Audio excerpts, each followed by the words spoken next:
ladies and gentlemen, with that, we are starting off the second best of three series of the day here at the European Pro League season number 23, as it is gonna be a bit of a slow day. The last game of that amazing first best of three also went a little bit slower, a little bit more back and forth, rather than being that really fast chaos where both teams are fighting for dominance, and the moment either team gets the lead, gets that advantage, they're just gonna try to hold on to it and use it to exponentially scale.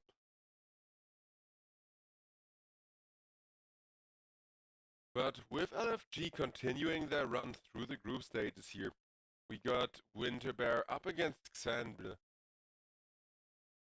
How the hell am I supposed to pronounce that? Just xanbl? I've seen that stack name before, I'm not sure where exactly anymore, but oh, actually that's the Vladik deck. Yeah, no wonder, I've seen it play before, but I'm just gonna call it xanbl and hope that that is not too wrong there. Also, let me just change stream tile.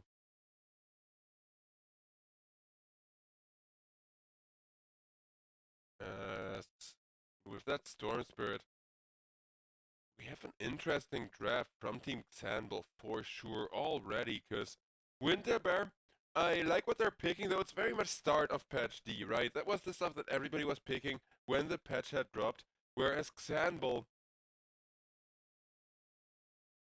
Morphling to start things off with, great hero, kind of counterpicked by the end by the Primal Beast having good solutions to him, but they have a Bristleback, which there isn't really any big solutions for yet other than pulverizing him so he can turn around and hitting him in the face.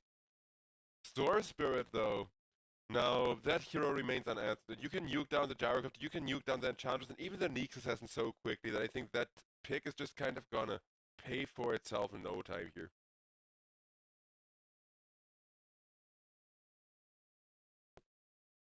That's Winterbear.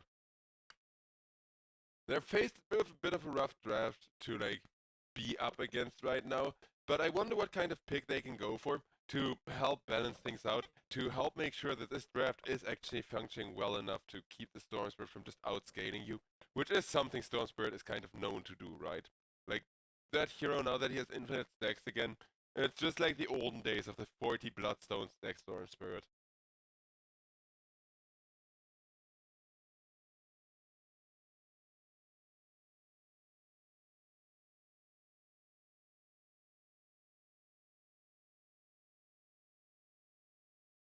xanbl gonna have to come up with their last pick first, and that means Winterbear get the perfect opportunity to count whatever they have come up with.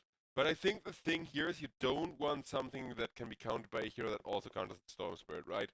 You want one of these two cores to remain uncontested from the side of xanbl, whether that's gonna be the Storm Spirit himself or whether that's gonna be your actual carry.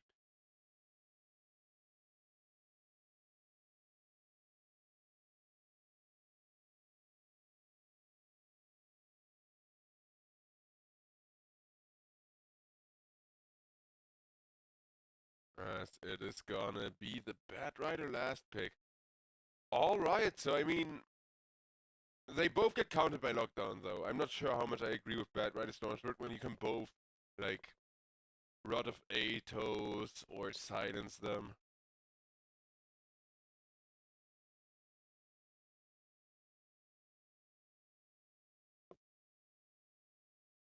Winterbear got a little over a minute to come to a conclusion on how to deal with this though. And what I'm wondering is this gonna be a Gyrocopter, support? Because I don't think it is, right? Neither Nyx Assassin nor Ent can play core right now, or can they? Because I'm thinking, I have one friend who still spams Enchantress mid lane every now and again in his pubs, whenever he thinks he can get away with that hero.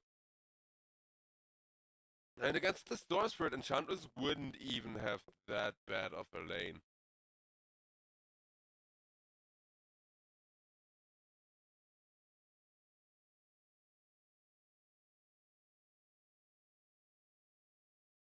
Winterbear got about 35 seconds left to come to a conclusion, and that's gonna be the last pick off.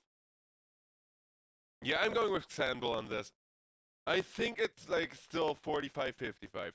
Winter Bear, considering how early they revealed that gyrocopter and how hard they have been punished as far as the draft goes for having revealed that gyrocopter early by having him counterpicked by, you know, a Morphling and a Bristleback, especially the Bristleback being huge though, because during that Rocket Barrage you can't cancel the Rocket Barrage, Bristleback turns his back to you, and then as you're hitting him in the back, you're just gonna get quills in your face, you're really gonna feel the Porcupine Simulator there. Though xanbl, between the Lasso and the Storm Spirit and the Bristleback, they have all the lockdown they need, they have all the kind of initiation potential they need. There's one thing they gotta worry about though, and that's their Morphling, because Gyrocopter kills the Morphling really well, especially with those Gyrocopter ultimates. Once, like at level 12 and onward, Gyrocopter starts team fighting. That's when he can really start, you know, trying to go for not just pickoffs, but big multi-hero team fight, causing like some kind of chaotic back and forth. And that's what Gyrocopter loves, because when everybody is running across each other, you can hit 3 or even 4 people with those really big cooldowns. You can make use of the flag cannon, or another favorite of Gyrocopter is wait for somebody to run at you, run back while missiling them, and then have like a mid lane or something jump up behind you like, hey, who's bullying my carry? Get out of here. It's great. I love Gyrocopter so much as far as the playstyle of the hero goes. If only it weren't for the fact that he falls off because the side gunner doesn't gain any attack speed and can't be made better to scale into the late game from the Aghanim Scepter, right? But then again, if the Aghanim Scepter would be buffed from Gyrocopter, then we would never see that hero not picked. So, Winter Bears putting it all onto the aggression card here. I do think that may get them punished, but we'll see how it goes.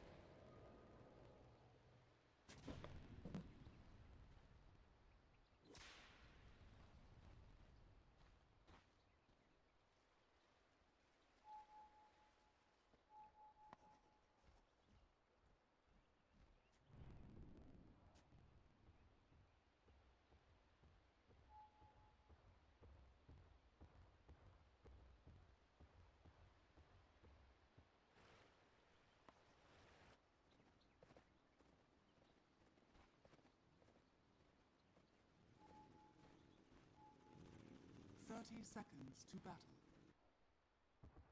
Neither team going for the second smoke just yet. Like, is either team even going to try to do anything here, or are these two teams a lot less aggressive and don't want to try to force first blood?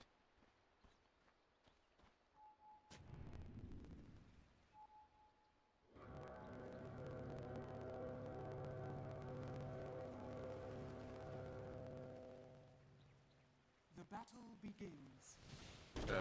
Smorfling gets stunned. It will be 3 runes immediately going the side of Winter Bears. That's the kind of early advantage they need with this kind of fast, hyper-aggressive draft they're hoping to take the game with here.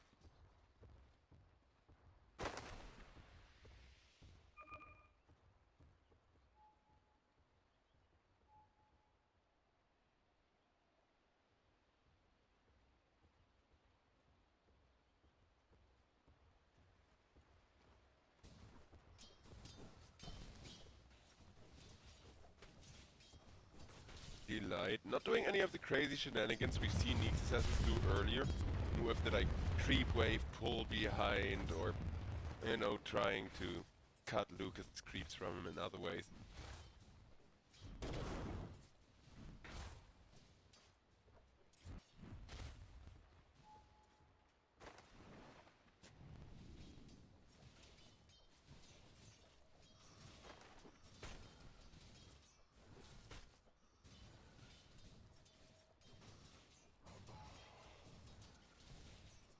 Delight starting to pace the Lich right click now.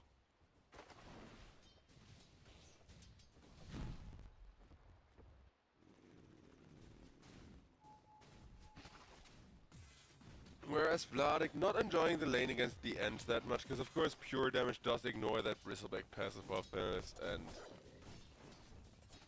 well, he still gets the cool sprays though, so that's the thing. Like, if you're being attacked with Impetus from long range, and Bristleback got his back turned, he's gonna take the full damage from the Impetus. He's not gonna ignore a percentage of that, but he is gonna get the free quill spray still for taking that damage from behind.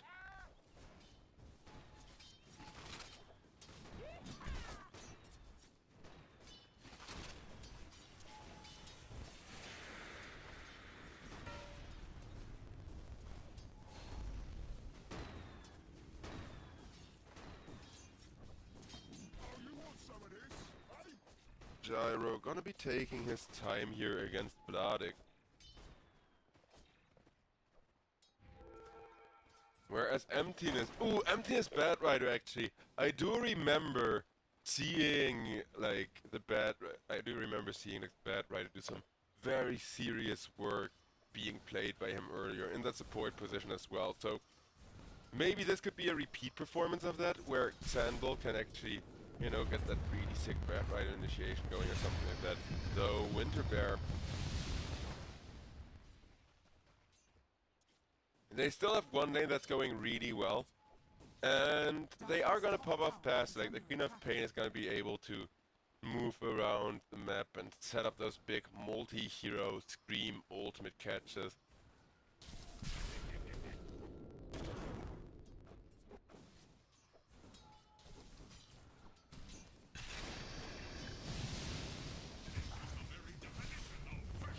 And that's gonna be the Nyx Assassin just obliterated. Dire's middle tower is under attack.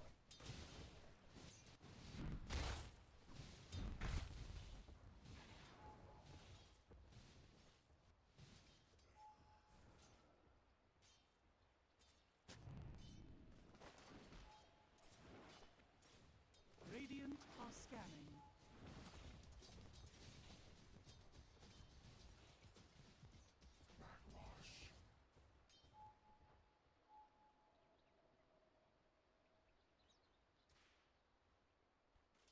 It is looking to be, at least until level 6, this come out from this Queen of Pain, as well as the Storm Spirit and a bunch of other heroes which are just really ultimate reliant, like Nyx Assassin, to be a bit more of a quiet game, like that third game of last series that we saw rather than the first game of last series. Queen of Pain does manage to get the Audi ward going against the Storm Spirit there, with a creep from the end coming in to just help out. This is what I love about the end. Like, this is how you need to play the Enchantress for that hero to be worth picking nowadays. You gotta steal some creeps from the jungle, have them over on the mid lane, helping your team out. Gyrocopter with the rocket, meanwhile, making sure that he's still making the most of this Bristleback lane, because as you can see, Vladik is just getting more and more annoying, and oof, Enchantress. The heal was on, but underestimated the Bad Rider damage tick just a little bit. Under attack.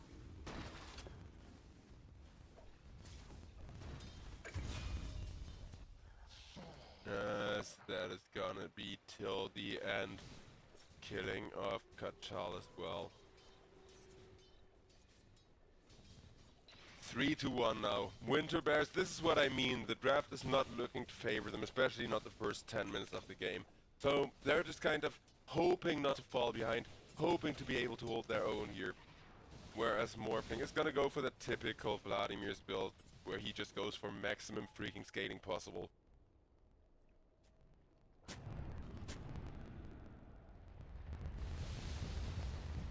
Radiant's middle tower is under attack.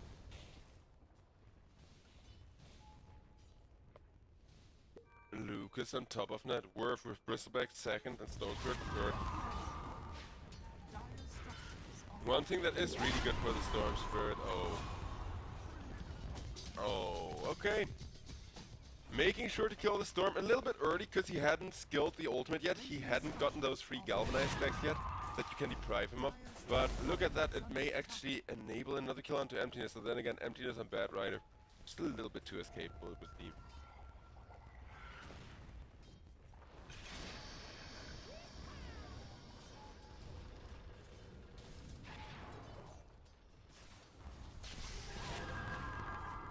Queen of Pain, nuking Lich to about half health. There's now 3 heroes on the mid lane from both teams. I don't think this is the way that mid laners are supposed to be played, but Stormspirit gets the ball lightning, zips out of there while Kachal just standing there with the Primal Beast ready to run people down. Queen of Pain has to go back to her own half of the map now. Great space for the Morphling and the Gyrocopter though. Both of them are really happy with like everybody else going off to the mid lane to beat each other.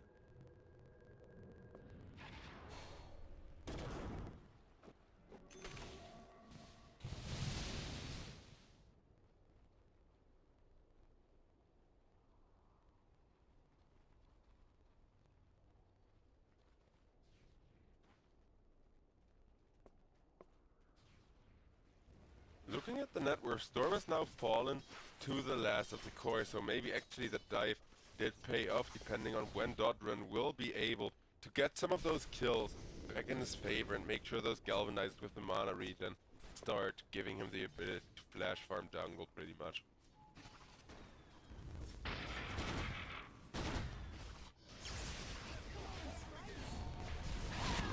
Storm Spirit tries to burst apart Jonu Pro.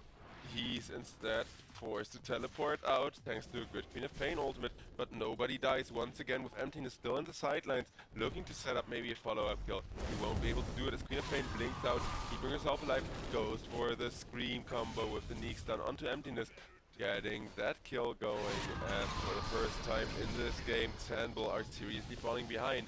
Double kill for Jonu Pro, as in comes the Morphling, going for a nice little cleanup kill on the Queen of Pain there, but Gyrocopter meanwhile killed off Vladik.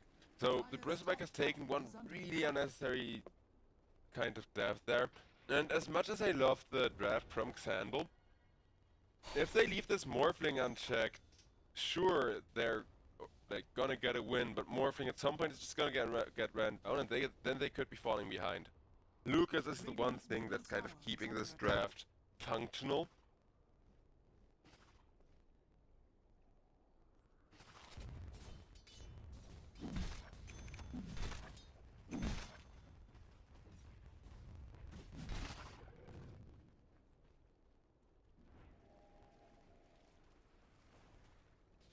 Radiant's bottom tower is under attack.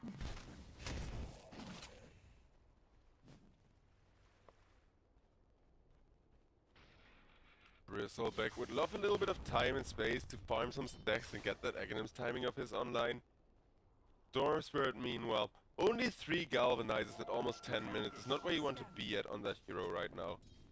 Unless you like killed 3 people, lost those 3 galvanizes and then like skilled the ultimate and got another 3. Till the end though will be killed off with the Queen of Pain roar yell there, and Winter Bears, well, they have a really mid-game centric team prone to falling off. They are using that aggression and spreading as much across the map as possible to try and deprive Lucas of farming space just at 10 minutes into the game. Ending the laning stage very quickly, making sure that if nothing else, like these kind of late gamey, well-scaling heroes like Bristleback and Storm Spirit cannot come online anytime soon.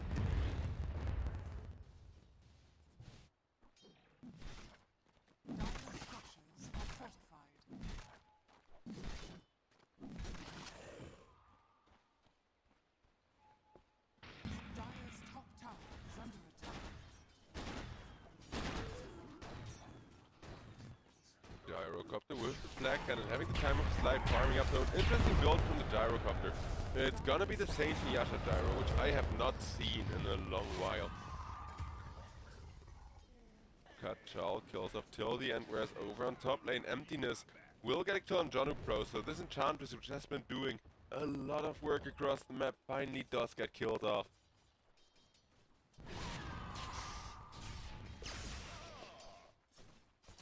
Storm Spirit almost got killed, but did manage to get himself away. And Malfurion Storm Rage also killed off with the help of Till the End is over on bottom lane. Morphling still just farming up. He has no idea what's coming to him, that thanks to his support will have one now and will be able to chase by having morphed into the Queen of Pain, trying to catch the Neek's assassin. Finally, Storm Spirit gets himself a galvanized stack.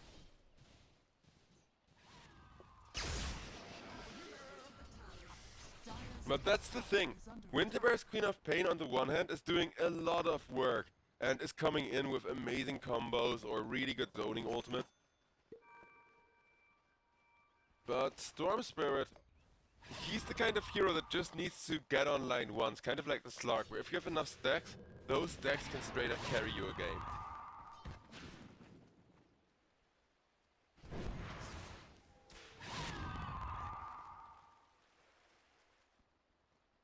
Radiant's bottom tower is under attack.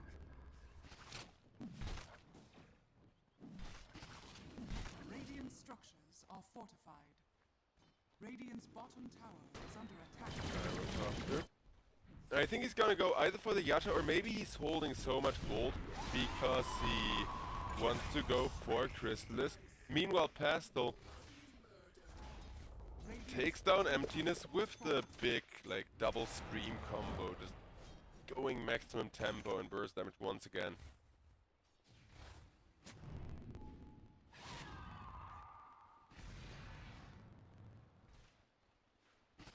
The top tier 2 tower is still looking exposed. The Neek suddenly runs in. A ward gets placed right in front of his nose, but Queen of Pain is there, waiting for the perfect moment to jump in as well and help out Delight, who may not be so delighted with the fact that he dies to Lucas, keeping the Morphling on top of net worth.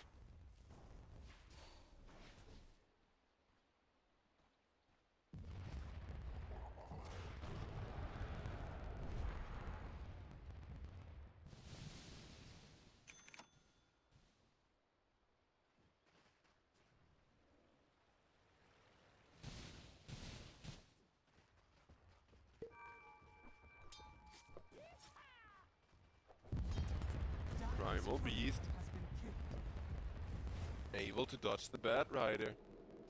Just barely, but will just be taking the Twin Gate, grouping up with the rest of his team. Whereas Vladik, Dire are scanning. just 1,000 gold away from the Aghanim Scepter, but I don't think he knows just how much Dire's bottom aggression tower was is coming under his attack. way. Or actually, he will be backing off, so who knows.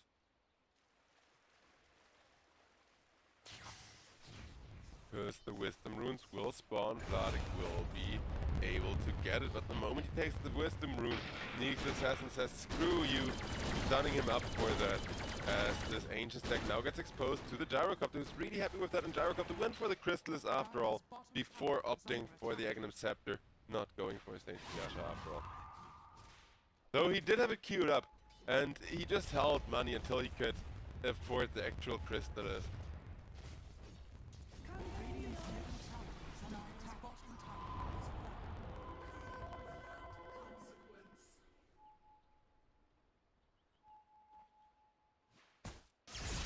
is Assassin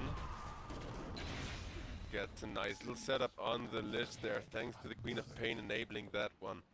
With that fancy blue Arcana. 3k gold lead for Winter Bears now. And Winter Bears needs to be careful not to lose Pastel. Pastel knocked back under the tower. Bat Rider not able to catch him. Will instead just have to catch himself the other one, but Neek's Assassin bursted down with the Morphling. Queen of Pain blinks away. Morphling blinks right behind her. Pastel trying to get away from that living water on top of him and will be able to.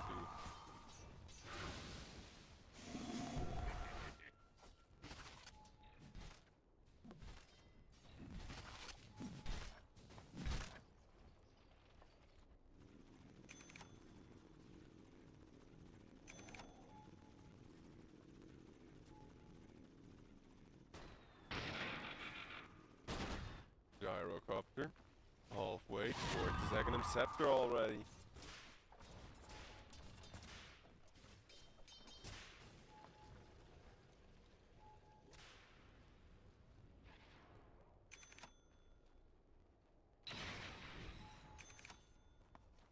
Dire's middle tower is under attack.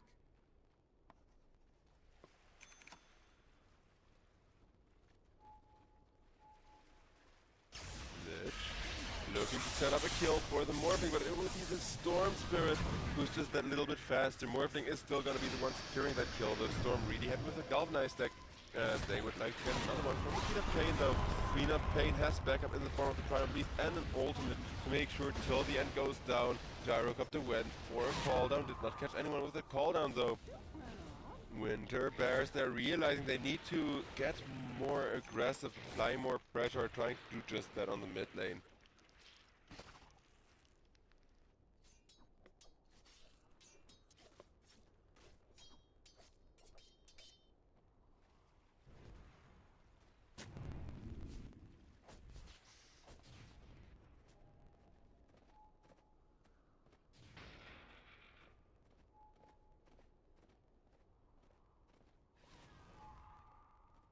And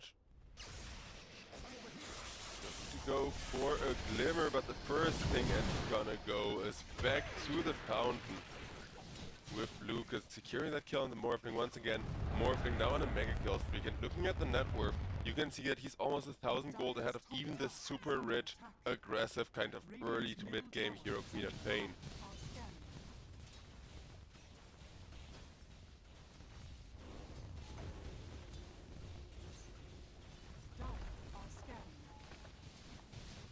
Morphling killing off the mid tier 1 tower.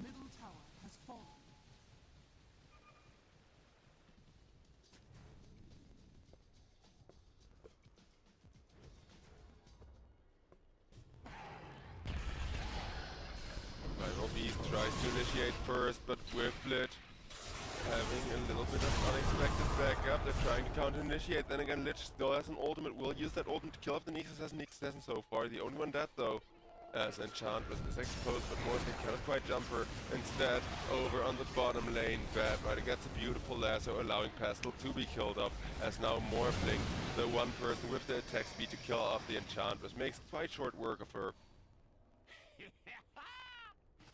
And everybody else from Winter Bears are gonna flee, but every time Winter Bears seem like that tempo and that mid-game power that they're trying to win the game with is actually allowing them to pull ahead, they end up falling off again because of like a big disastrous team fight, whereas the Queen of Pain being caught out, or a good Storm Spirit initiation, or something unexpected like that, right?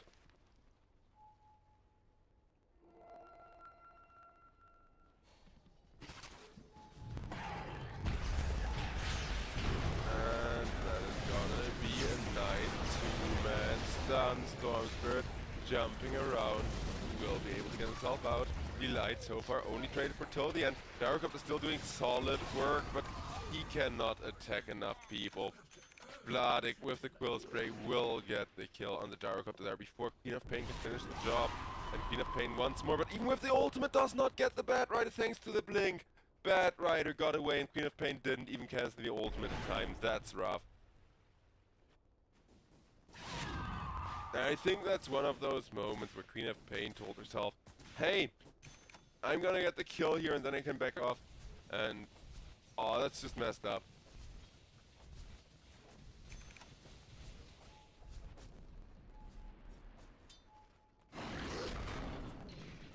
Radiant are scanning.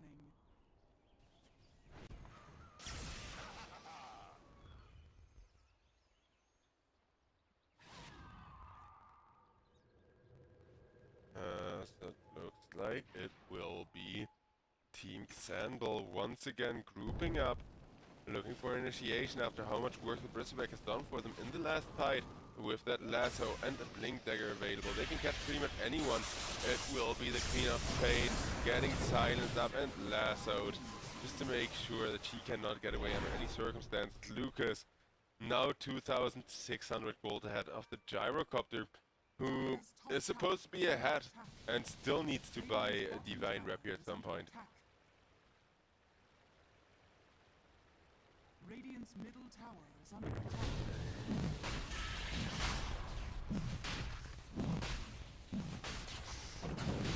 Radiant's bottom tower is under attack. Roshan, not dying super quickly, but it's not like Morph can take it quite a while longer. Dire are scanning.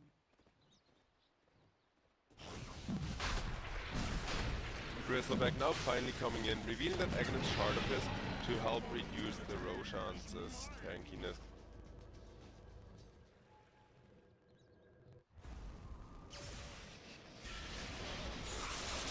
And that is gonna be Storm Spirit jumping on the Primal Beast first. Not an easy target to kill, but with that Orchid damage has barely enough to finish the job. Bad Rider died to the Queen of Pain, but Queen of Pain kept in place for just a little bit too long, as Morphling, thanks to the morph into the Queen of Pain, will fear her with her own spell. Morph able to morph back and stay alive for now, as he will blink forward, setting up onto the light, ignoring the Spike Carpers with the waveform and then getting that kill. Monster kill for Lucas.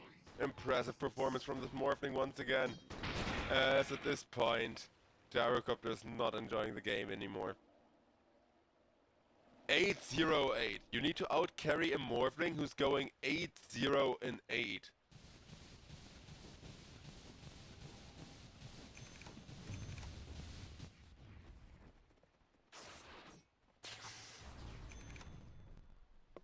Dodrin.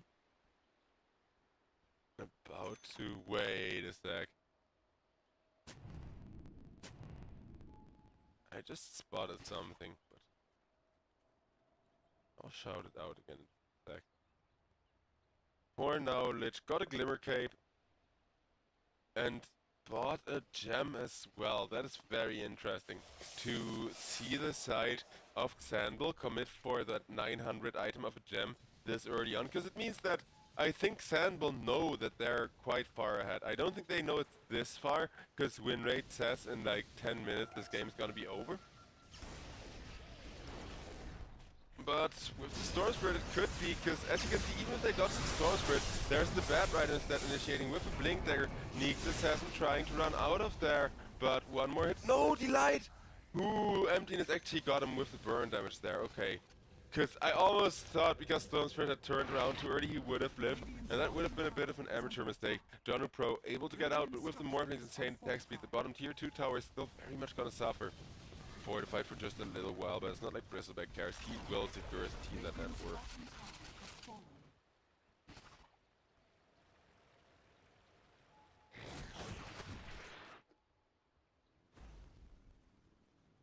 Still too many tier 2s left to push the high ground though. Even with xanbl having the Aegis on the literal best Aegis carrier in the game for another 2 minutes and 15 seconds.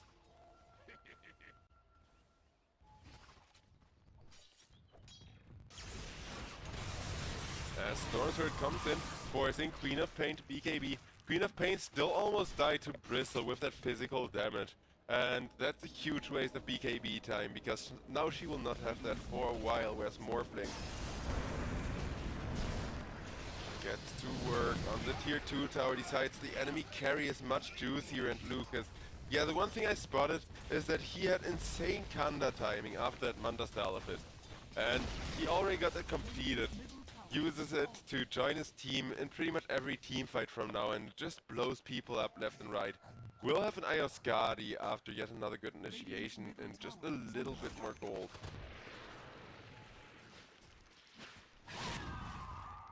You were doing very well. I'm very proud of you. And Vladek the 50. How to pronounce it? God, I had it down. I had it down perfect because I have casted my share of Vladek games, but I forgot how to pronounce like the last part of his name. Radiant's top tower is under As attack. for the items, there is a Philosopher's Stone on either team, Radiant's top printing tower is like falling. more gold. So gold advantage wise, it's not like Winter Bears are gonna catch a break just from waiting it out. Radiant's top tower is under attack.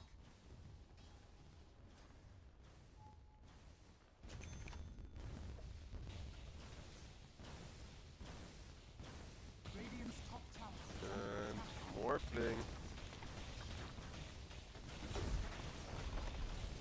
makes sure to kill off the tower there as a Knight will blink out from Primal Beast will not be enough with the Bad Rider having a blink of his own to catch up. Primal Beast trying to make as much time for himself to get out, but Lich says no, you don't get to. He still has, oh my god, look at the Lich ultimate bouncing. Pastel jumped into the single worst spot there, will be able to kill off the Storm Spirit in exchange for that costing him his Aegis, but with that Aegis he can still go for the Gyrocopter, kill off the Gyrocopter, force the Queen of Pain to BKB teleport out, and Queen of Pain will be able to BKB teleport out just in time. But while that is going on, guess what, Lucas, he is supposed to be the carry, he is supposed to carry this game, will do that by taking a lane of Medirex there before backing himself off. So, huge team fight for xanbl, who are looking really freaking favored. I think they're just gonna take the game soon here, because look at that 14,000 gold lead, and a Morphling who's pretty much 7,000 something gold ahead of the Gyrocopter, which is just insane.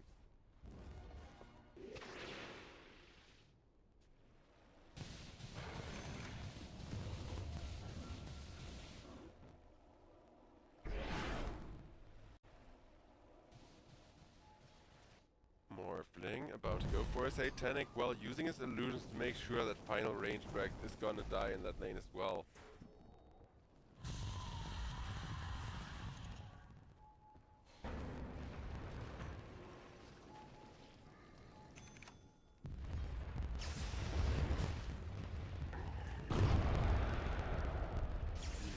jump away from the Primal Beast. Storm Spirit trying to cut him off with that insane mana recon. Will instead be able to find a Queen of Pain. Queen of Pain signs up by the Bat Rider and destroyed with just a few more charged up right clicks.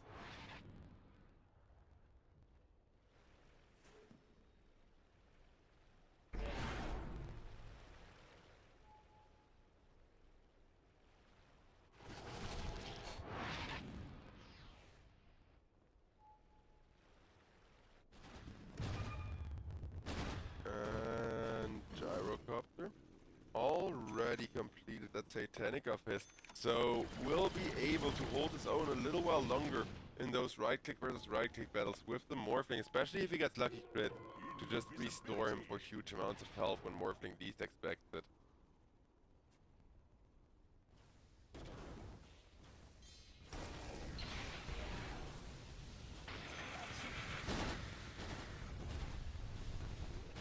Homing missile taken down, Morphling still pushing up the high ground.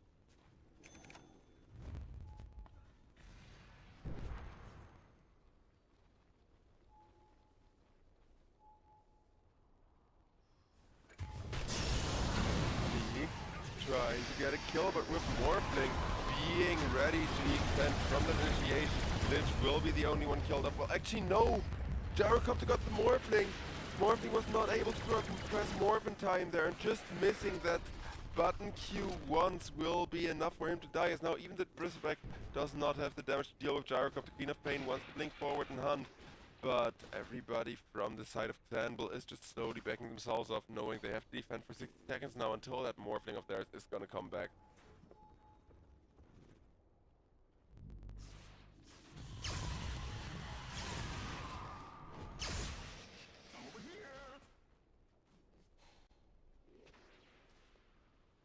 Storm Spirit able to jump himself away.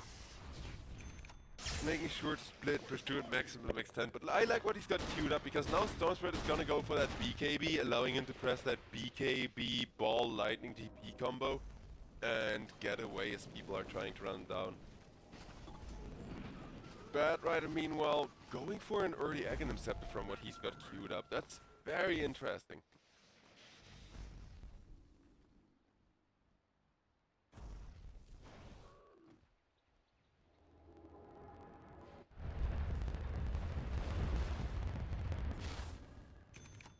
Primal Beast trying to save himself up enough for BKB.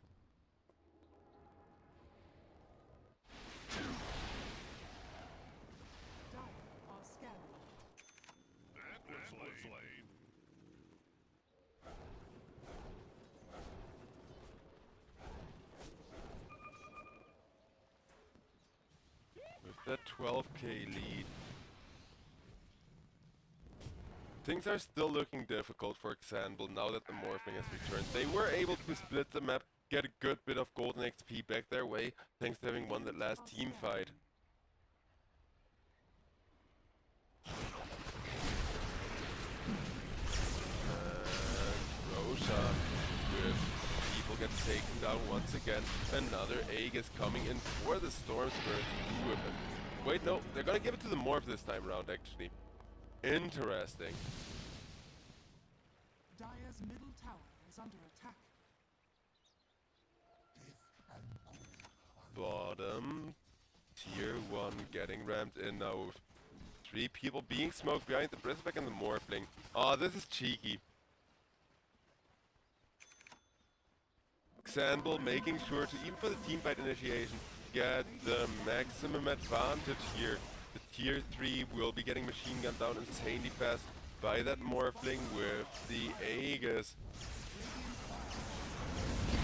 Storm Spirit continuously ball lightning back and forth to make sure he doesn't get jumped on. Trying to jump onto the Gyrocopter. Gyrocopter gets the Satanic off, but will eventually be killed in exchange for 3 people from the side of xanbl, but the Morphling, thanks to that Aegis, is still alive, is still holding his own, trying to get those killed, has a Bat Rider and a Storm Spirit still with him, and that means if nothing else, it's gonna be the Medirex almost dead, then fortified at the very last second. Morphling though just wants to go for those Raxes. Doesn't get him. has to use the Manta-style illusions, still doesn't get the barracks. Morphling is alive, is able to get himself out, having forced that buyback, but at the very least they will not get the racks on the side of xanbl, not get rewarded for that aggressive initiation. Then again, Primal Beast is trying to turn this around with the Stormsword and the Morph. You gotta be very careful about how you do this, because there is the lasso. That is gonna be a lot of right-click damage coming out from the Morphling before he gets hacked, and then Stormsword kind of taking over at focusing the tank, the Primal Beast here, to make sure that at least Primal Beast is out of the team fight, as Neeks Assassin just gets nuked with that huge cannon damage. And with one dead, Bad Rider tries to catch more gifts, visions for his teammates to catch the Enchantress. In comes Storm with the follow-up catch, and at some point they are gonna have the damage for Enchantress, even with that attack speed slow, thanks to how much agility Morphling got. xanbl just not letting up this game. Morphling, he really wants to finish those racks with how close they already got to pushing them down once. Queen of Pain though says, nope, screw you Morph, and takes care of his illusions in no time.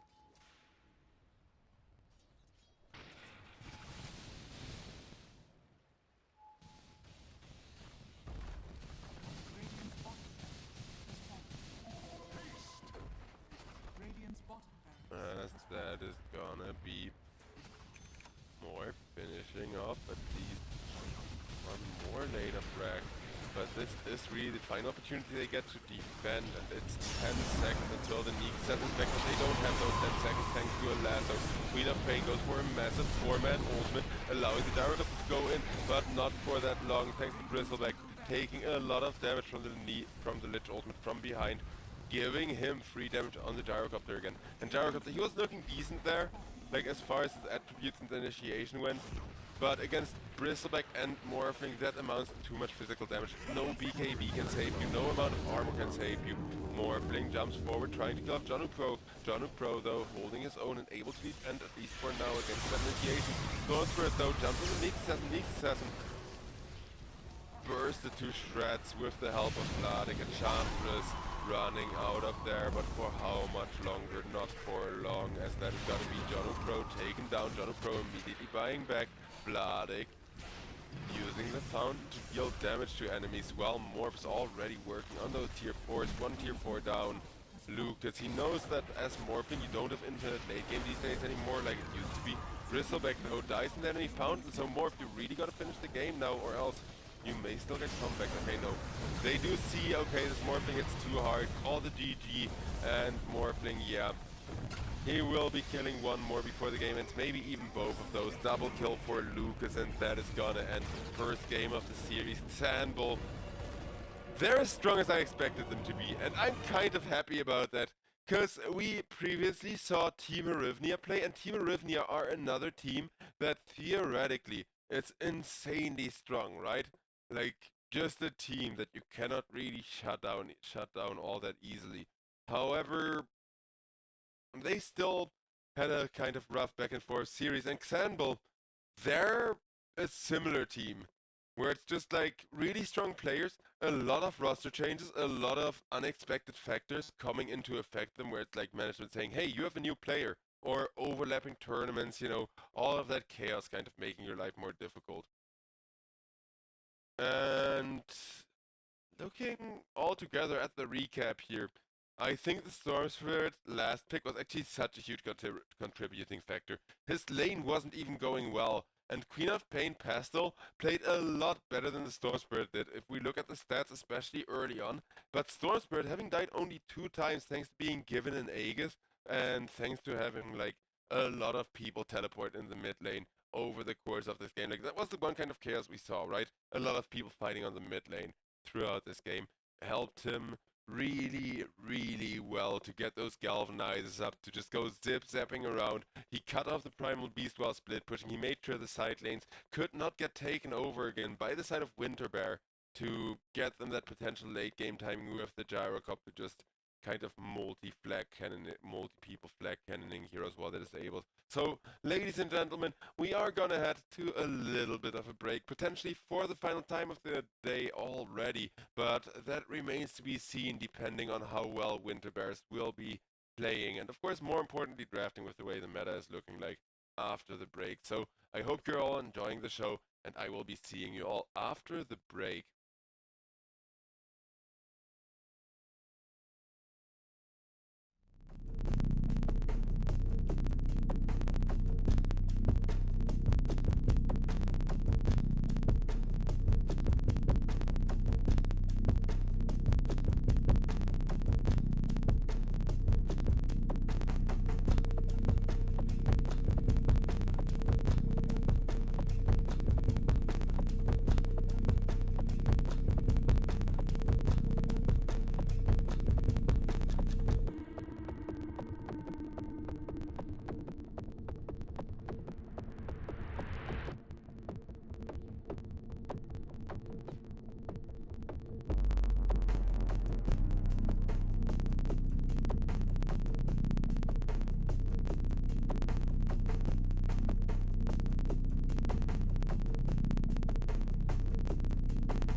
And ladies and gentlemen, with that, we are back in second game of the second best of three series of the day as Winterbeer.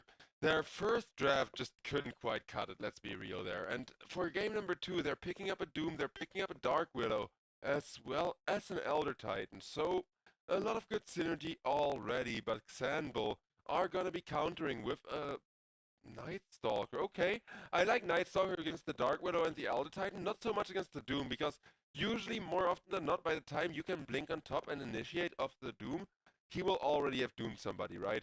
He's just gonna stay in the backlines, wait for his own opportunity to blink after a certain timing in the game, try to get those really good ultimates up on people to make sure he's shutting them down completely.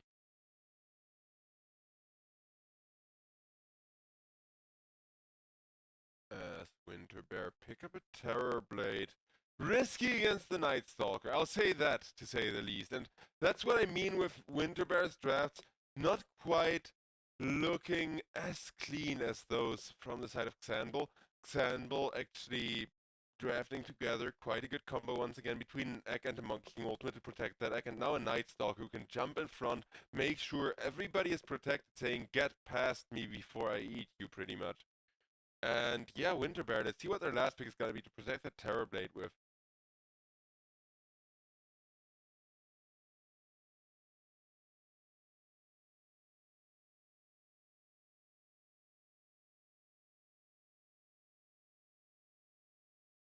As for xanbl, let's see what they ban here, because the Earth Spirit has been taken out, and we've seen one Earth Spirit get piloted to victory today. It's a very situational, unreliable hero, but you need a great freaking kind of, synergy to get it to roll. Like, Earth Spirit isn't good in late game. Earth Spirit isn't good when you don't have the catch to prolong the magnetize, when you don't have the ultimate going on for a really long time, just doing work for you.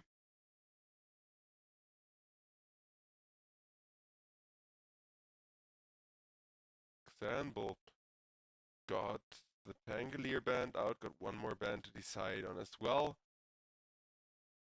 As I think not feeling too pressured by that Terror Blade just yet. Like, the next pick for Winterbear makes all the difference whether this Terror Blade is actually going to be scary or not.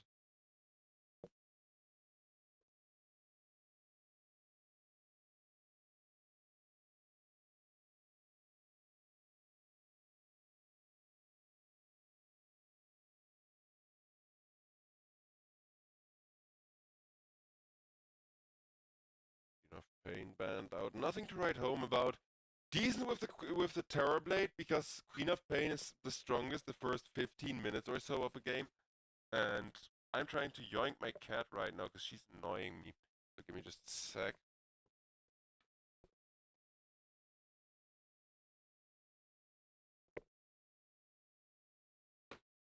Meow, meow, meow, meow, meow, meow, meow, meow, meow, meow, meow. Look who I caught. Attacking me and then running away and getting mad when I catch her. Angry little kid. Don't be angry.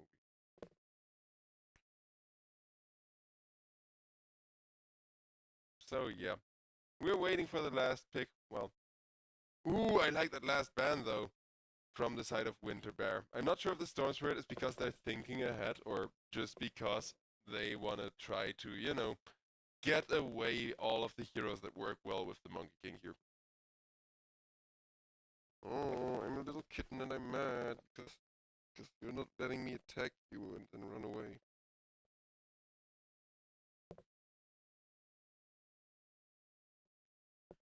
And off she goes again.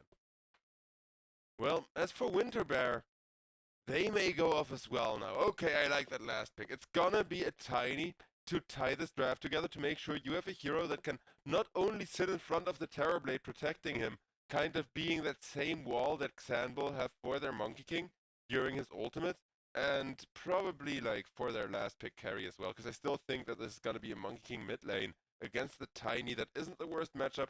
You should be able to win that mid lane actually as the Monkey King there.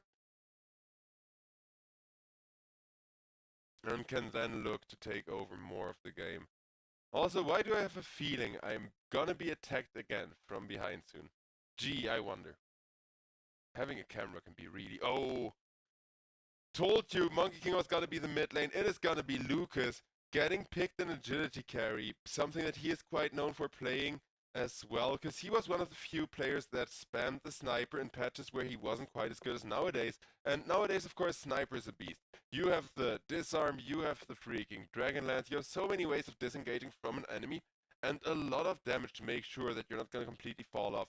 Winterbear, though, between the Terrorblade and the Tiny, still a lot of synergy, and if Tiny gets on top of the sniper, you can toss the sniper back into all of those illusions,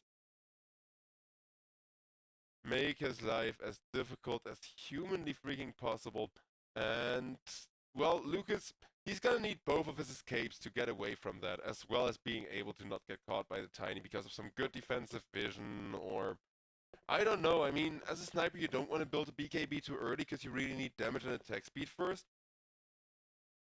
But it depends, because I still think that Dodrin's mid lane is going to be super favorable on the Monkey King. And if you have a super favorable mid lane on the Monkey King, Tiny is still going to come online, sure, because that's the nature of Tiny. Tiny has that Avalanche, has all the tools to really farm and kind of pop off, whether there's stacks or whether there's no stacks. But having a Monkey King who can kind of roam to the side lanes, look for really good ultimates very early on, kind of do what you usually see a lot more aggressive mid lanes like the Queen of Pain or the Lina do, but from a hero that kind of scales well into the late game, seems pretty good here. Like, I don't know, but I'm gonna go with 2-0 for the side of xanbl, just judging by the draft.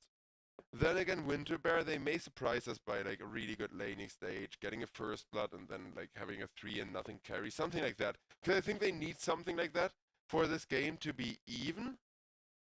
But other than that, Winterbear are looking against just as hard of a draft as in game number 1. And here xanbl have slightly better late game, as well as slightly better, you know, mid-games game. They come in line just 1 or 2 more minutes faster. Unless, of course, Tiny is, like, faster than them. But against the Monkey King, I doubt it, because that's a really rough lane on the mid lane. Monkey King is gonna get the Jingus off every single time. Whereas Lucas is doing the typical double Wraith Band build pretty much.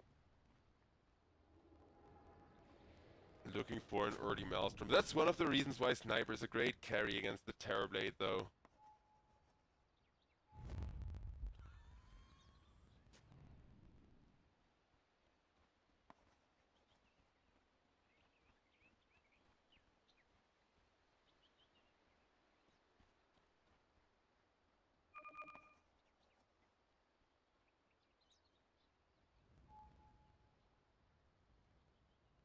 Everyone on the side of xanbl trying to set up in the dire jungle. Meanwhile, Winterbear are just waiting on the Radiance Hall, have already wrapped around themselves, and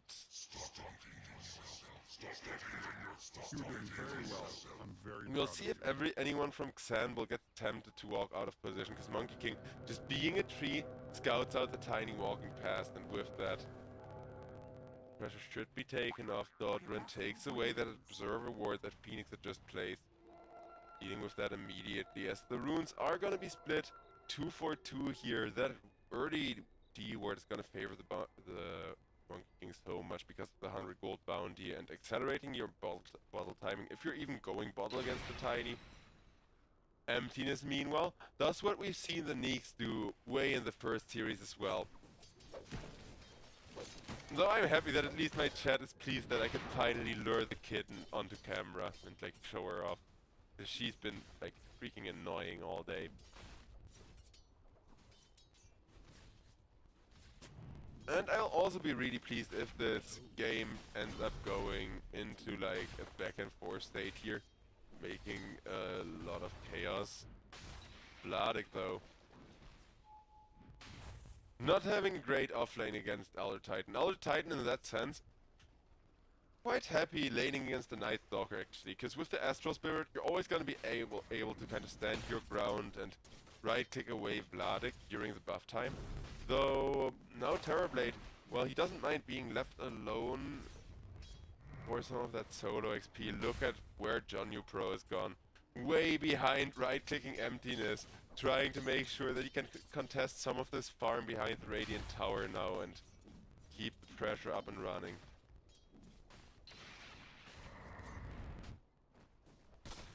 Dire's top tower is under attack. As for the sniper, a lot less of a chaotic lane. He's just quietly, kind of peacefully farming away.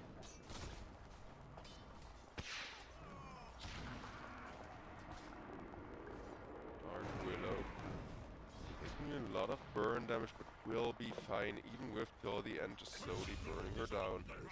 Over on top lane, however, Vladik got Jonyu Pro despite Terrorblade having had to press the Metamorphosis there. So now Malfurion Storm Range is just gonna sit in the lane with that Metamorphosis active, able to last it really easily and kind of harass Vladik away. But he'll have that thing on cooldown for over a minute soon, which is gonna be ridiculously bad against Nightstalk, who still has a bit of nighttime remaining and knows that that is gonna give him like a kind of space window where he can harass the Terrorblade. Metamorphosis now over.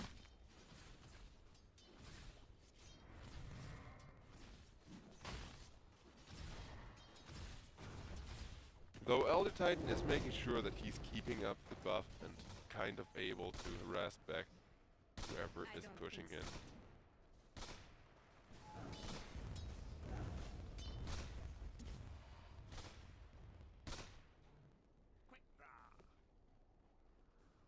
Kachal holding his own on the Doom, waiting for more levels to get more points in the Devour. Because the thing with Doom is he's the kind of offlaner where you already know that the enemy carry is gonna be farming. It's just that if your offlaner farms well enough, like if the Doom prints enough money, then he's gonna be able to blink and Doom the enemy carry, right? You can just blink Doom Sniper, take him out of the team fight completely that way pretty much. But in order to hit that timing, he needs a lot of money first. Terrorblade looking to go for the power trap. Pretty much just following the meta build as well. Because Terrorblade, one thing that I find interesting is he does kind of, you know, go phase boot sometimes. He is one of those heroes where you can build for the medi form or for the range form more nowadays. That you have, like, whatchamacallit, the Aghanim Shard ability. Monkey King, though, disconnects from the side of xanbl, and they need their Monkey, because like I've been saying previously, Monkey has a free lane against the Tiny. He has literally 10 last that's more than the Tiny already, and a lot more denies, with there being like half a level of difference in XP. And if you lose this huge Monkey King just once, he is gonna be worth so much comeback gold and lose so much of his tempo.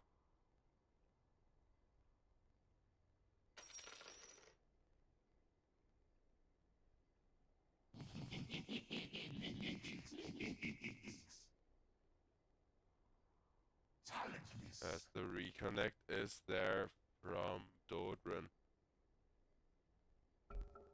Go gets called and talentless. Man, I like that voice line from the Neek Assassin.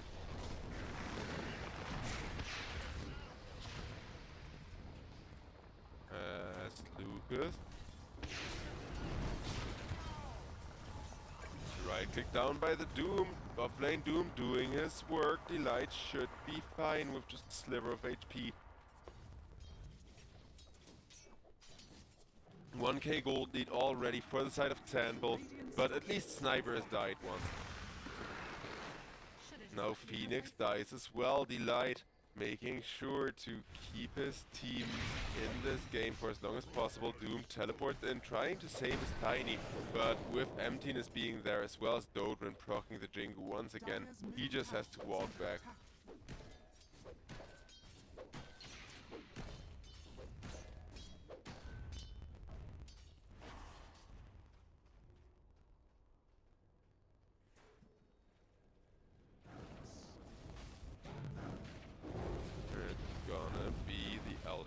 Taking a lot of right clicks from the Nightstalk, and with one more right click will be going down. Malfurion Storm Rage still fine on the Terrorblade, as that hero of course has a lot of armor, but he's starting to feel the pressure. Unlike the Sniper hasn't died once while being at the same amount of blasted, Terrorblade isn't doing too shabbily, because you gotta keep in mind Terrorblade, just by getting XP and getting better at making illusions to spread across the jungle and farm, he is well, pretty much getting games under control single-handedly.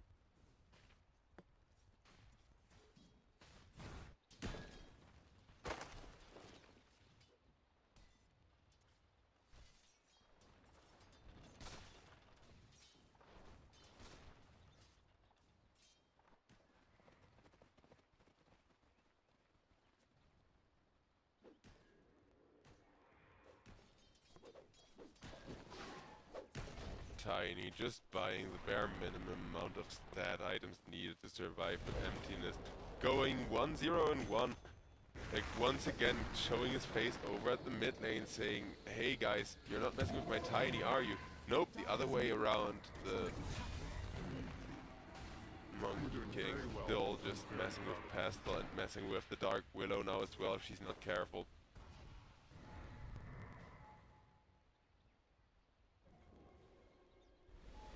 Assassin able to get himself out, and not only that, Jonyu Pro gets set up on from behind with that Monkey King huge Jingu, two-man bound to strike. Phoenix will be dying for that, but all of the damage that Phoenix puts out around him with that dying Sun Facet before he dies in situations like that, that's why the hero is enjoying so much popularity as a support.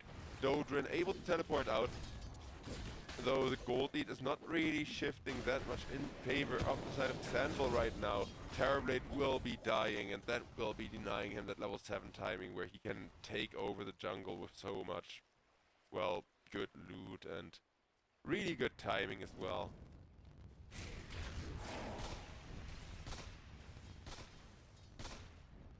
So the thing with Terrorblade's loot, I've said this before today, but I think it's relevant to explain. Terrorblade, for a carry, you don't have one item that you need to build and you're farming, like a Maelstrom or a Battle Fury, or whatever farm item some carry has. No, Terrorblade just needs stats. You need like a Butterfly, you need like a Skadi, at least one, but preferably 2 or more of those items to really benefit from your illusions. And gain that farming speed. So until Terrorblade hits that timing, xanbl will inherently be favored until, you know, either team gets towers and denies farming space, that kind of thing. Dark Willow, Light about to go down to Dodrin with just a few more right clicks as Kachal comes in, looking around the corner, saying, hey Monkey King, would you like to die? But Monkey King, he is not gonna risk it, even with that Jingu active for the Doom kill, knowing full well that you gotta keep this momentum going. Like, Dodrin had the freest lane possible, thanks to a Tiny being picked into the Monkey King.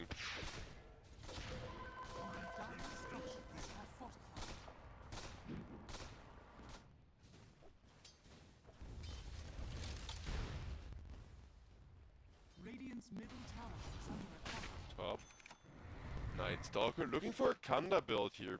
Already got the Phylactery queued up. We don't see that every day, but well, it may work out because Vladik the Hryvnia with the ultimate there and that big flying form plus 100 something damage just goes absolutely ham on Jonyu Pro.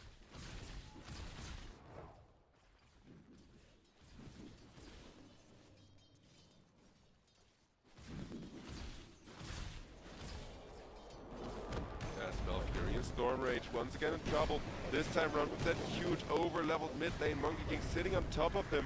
Night Stalker though, not quite able to secure the kill on Terrorblade because he wanted to dodge this. There's the Sunder, keeping Malfurion Storm Rage alive. He may have had a rough lane, but a good ultimate will net him a kill or two regardless. Very proud of you.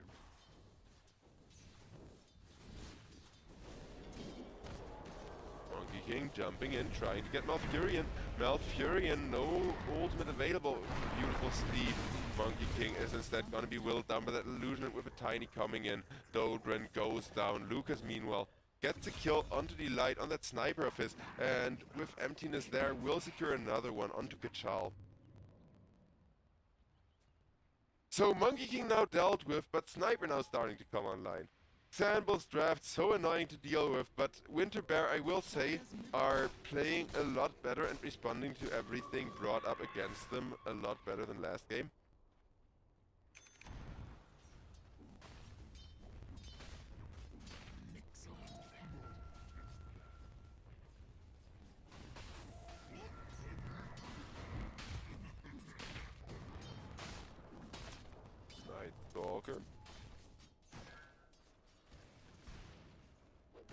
kind of holding his own.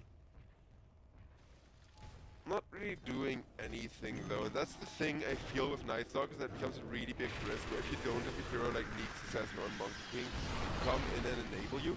The hero on his own doesn't do that much because he doesn't have that much catch. Meanwhile, speaking of heroes that don't do that much, Doom uses a huge ultimate, actually having impact for a change, to set up a beautiful little trade there. But that means Doom is now not going to be able to do anything, whereas Monkey King with perfect mischief just dodges that tiny toss and will be quite fine holding his lane still. That's why Monkey King is such a good counter pick for Tiny on the mid lane. Everything he throws at you, you can still dodge quite reliably.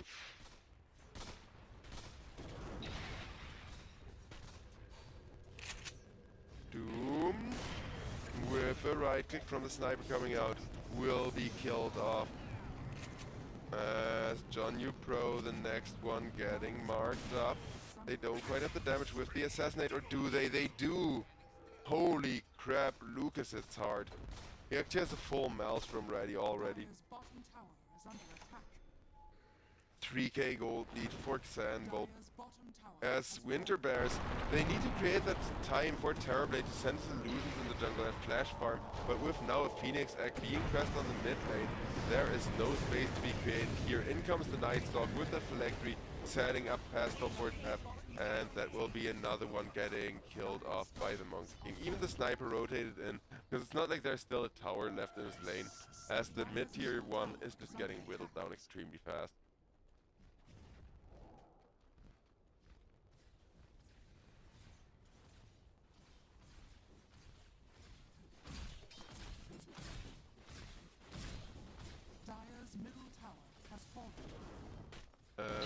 Assassin tries to go onto the Terrorblade. Terrorblade using his power threat to stay just that little bit longer alive, but against Vladik with the freaking Phylactery damage, and now his Ancient Yasha queued up.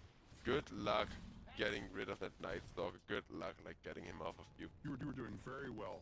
It's like a pit bull. When he bites, he doesn't let go until he's dead or like prey is dead. There's other animals that do that as well. Night Stalkers being one of them though. As Tiny Avalanche toss onto the Night Stalker as well. Night Stalker goes for Phylactery. The superior movement speed is able to get out though, as the tree is tossed after him, but will not quite be enough to kill him off.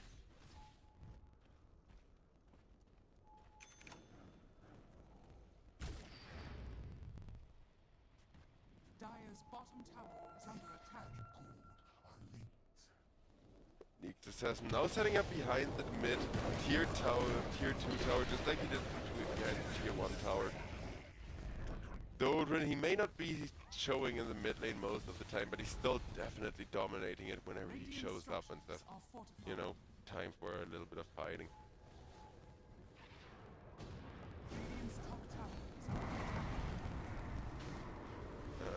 With Phoenix Egg, can they kill it off thanks to all the Terrorblade illusions? Yes, they can!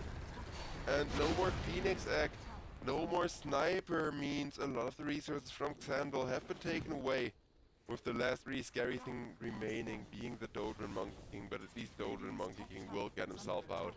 And after winning a fight across the map, the tier 1 tower may be pushed down, but Monkey King comes in for the cleanup squad here.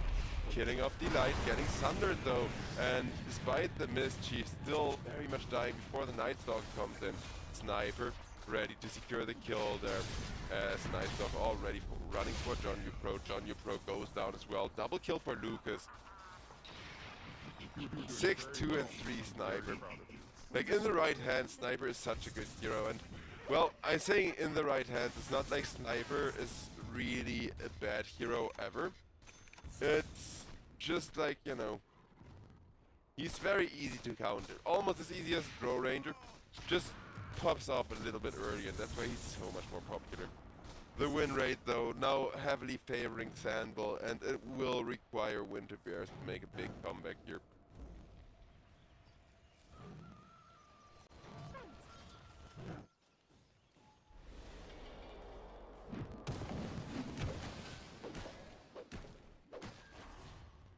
As Monkey King looking for the Aghanim shard, making it a lot easier to kill off those supports.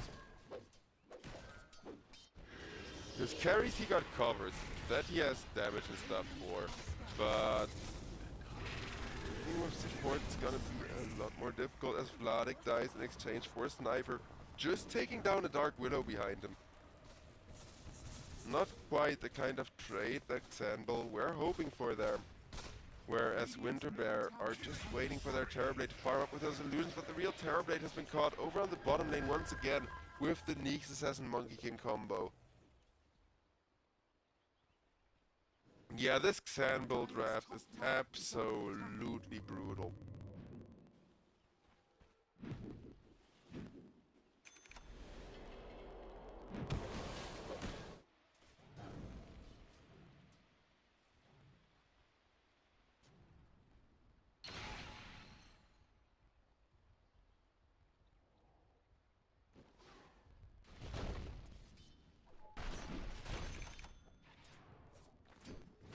Neeks Assassin.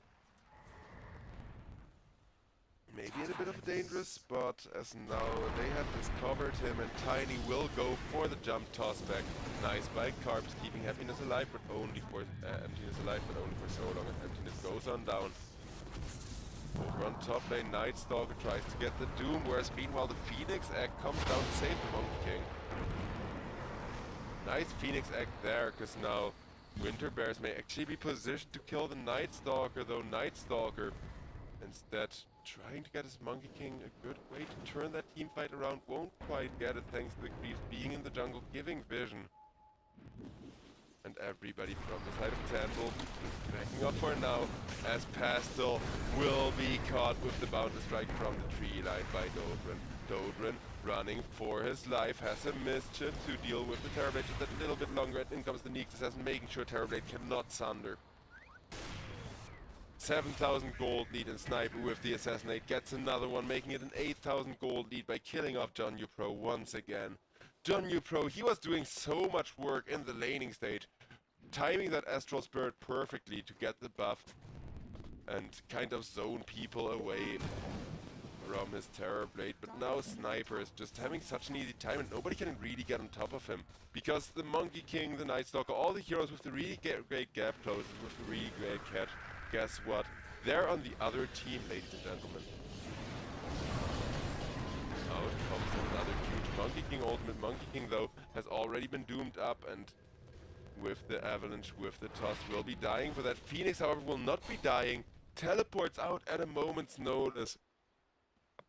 No egg required in order to survive there.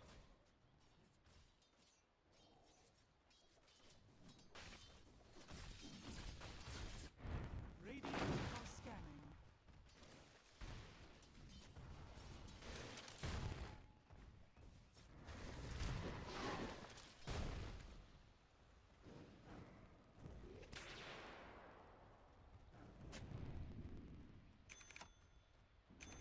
Tiny now looking for a counter of his own. Has still got the BKB.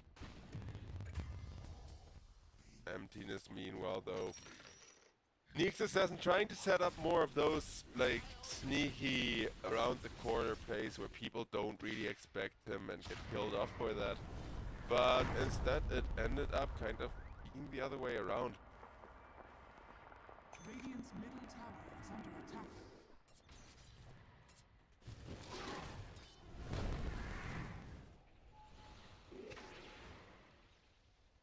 Win rate wise, it is still xanbl, heavily favored, though the win rate not really escalating anymore. Radiant are scanning.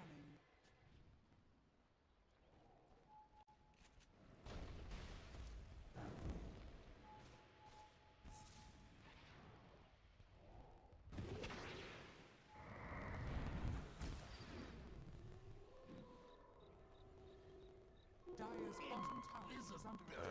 And that is gonna be an ability rune for the Night Stalker. Let's see how much it helps when there's already a Neeks Assassin that everybody is ready to get jumped by and kind of has defensive wards around to deal with. Doom manages to teleport out just in time before they caught up to him with that Neek Success and ultimate. Though the 21-minute Wisdom Rune is probably gonna end up going the way of xanbl, which is not really great.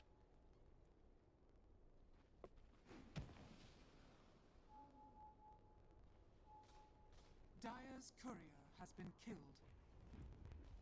Dire's bottom tower is under attack. Dire are scanning.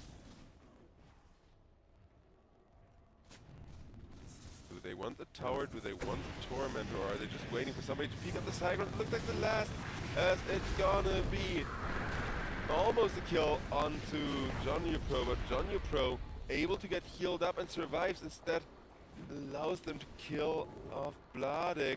Monkey King meanwhile debating whether he wants to ult the Dark Willow or just jump her this way, but Dodrin got stuck in the tree line and he should have ulted there, he should have immediately ulted. Now he's kind of late on the ultimate, will be dying for that as he hesitated, though thanks to the Phoenix Egg, the Sniper will at least still get one more. Though Terrorblade now in there, xanbl sniping, but not quite. Sniper instead trying to kill Pestle. Pestle still has a heal ready and will be fine. 2-4-3, actually a fight favoring Winterbear once again. Terrorblade slowly but surely starting to come online and be able to tank a few shots against the Sniper.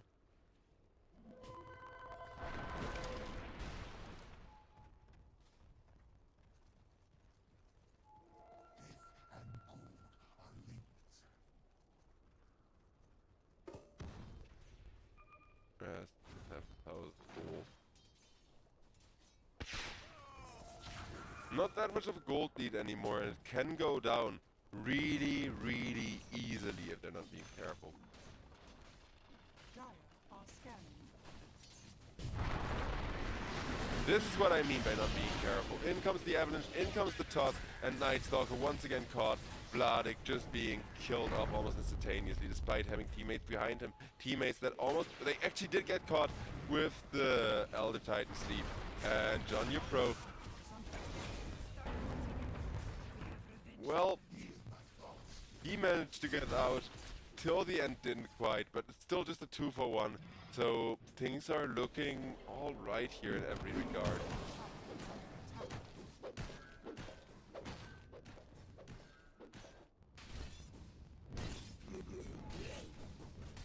Radiant are scanning.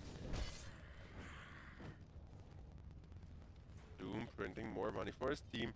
Roshan being scanned out, because yeah, it has been about time to be like able to Roshan for a while now.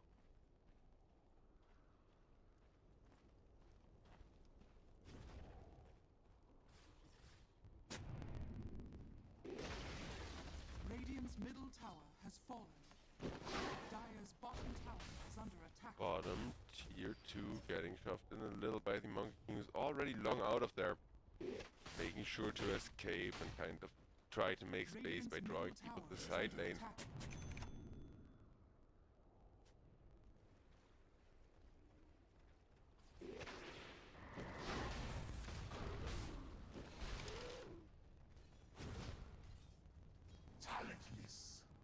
Dire's top tower is under attack. Dire's top tower is falling.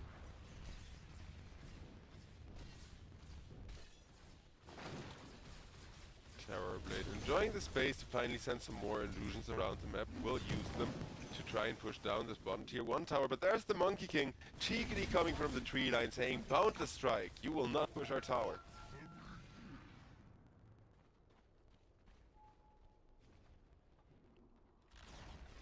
Radiant's bottom tower has fallen.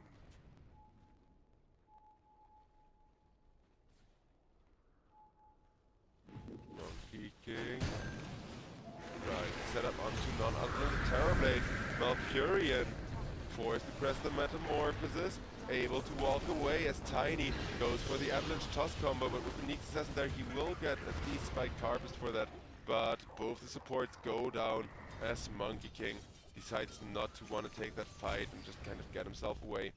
Sniper meanwhile still farming, but only a 5,000 gold lead left for the side of xanbl. who do need to start 5-manning soon from the looks of it.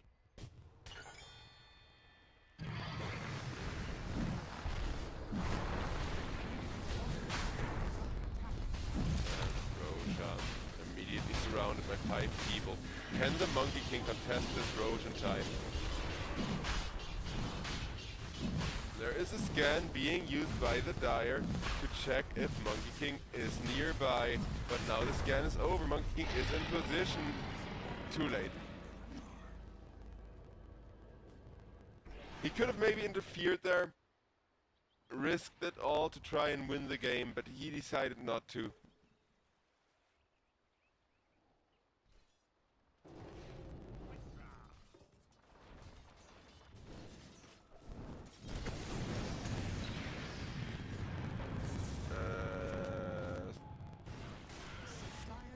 Almost killed off with the assassinate. 2 more right clicks from Night Stalker. Gonna do the trick. Night Stalker doomed up, but he is gonna be surviving thanks to that pipe.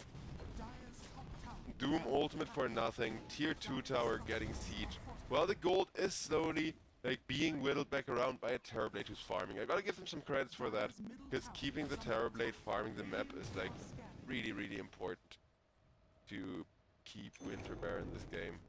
It's once again one of those games where if your carry stops farming, you fall apart. Which sucks because your carry like should be committing to those team fights, but Terrorblade just can't get away with that.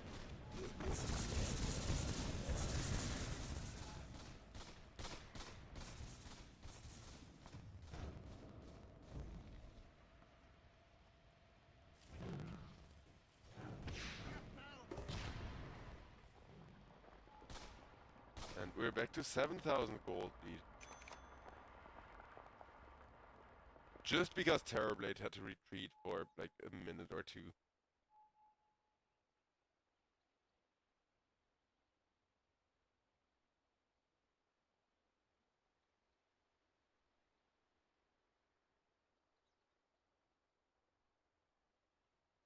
As it looks like we got ourselves another pause. Hopefully just a short one, because yeah, this Dota patch, it has some stability issues, especially when there is like big tournaments going on in the background, or just a lot of people playing the Imperia battle thing, like the little Dota roguelike minigame that they've introduced.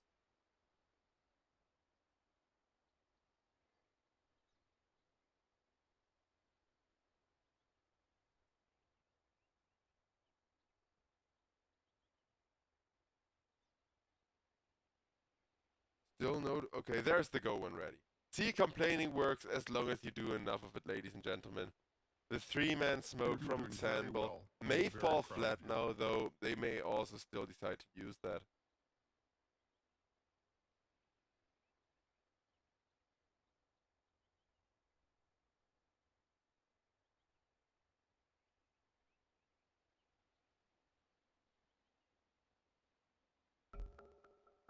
There's the unpause.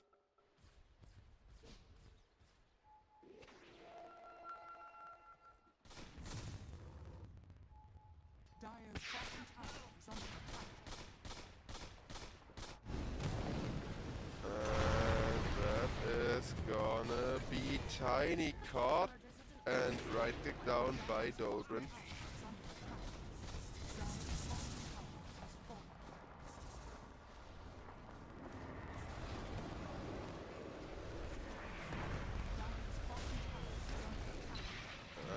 As the next target might be the Nyx Assassin. Nyx Assassin taken down with the help of Malfurion and Storm Rage.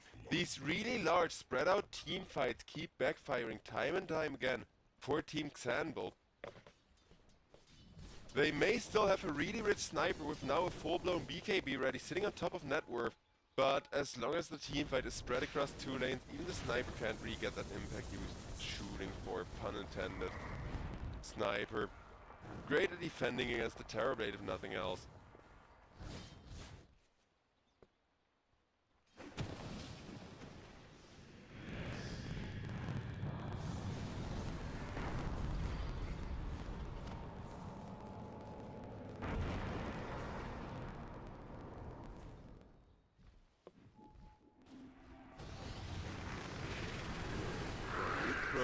targeted by 2. Dark Willow ultimate used to defend him, but the Dark Willow ultimate not really making that much of a difference against Vladik. Vladik retreats before being stunned, knows to play it safe there, as now everybody is grouped up from Winterbear. But realizing that even if you spread out the map, even if you try to wait out that Aegis, xanbl will be forced to fight. xanbl are just all grouping up and are looking to kind of provoke that fight.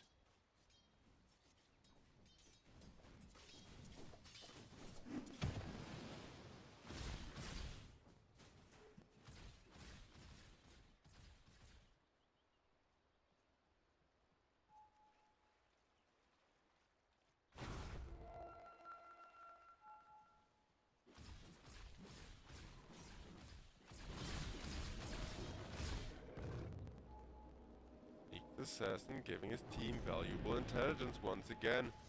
And Tiny may just be exposed. Has a Terrorblade behind him, however. So initiating may not be so easy. Vladik in position, but hesitates on who to go for. That's once again both supports down from the side of xanbl.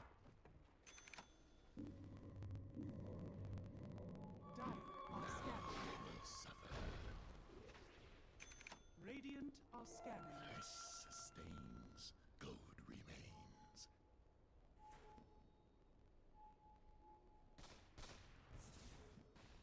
Sniper saving for Daedalus.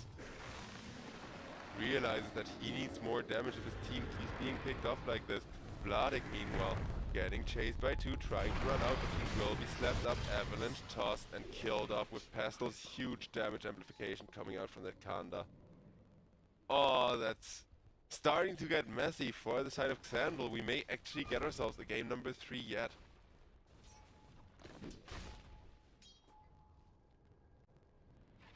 Radiant's bottom tower is under attack.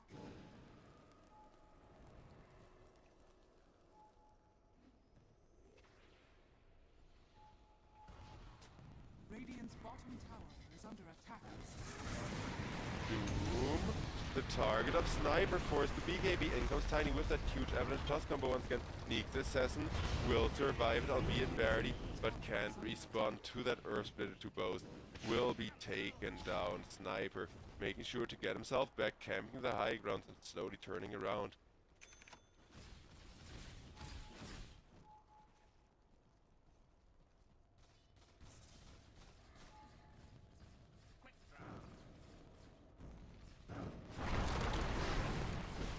As that is gonna be the Phoenix, caught and turned into fried chicken.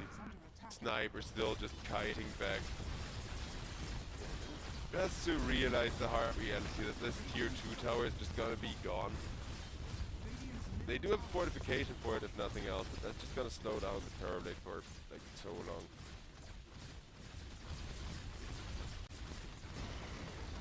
Radiant's middle tower has fallen.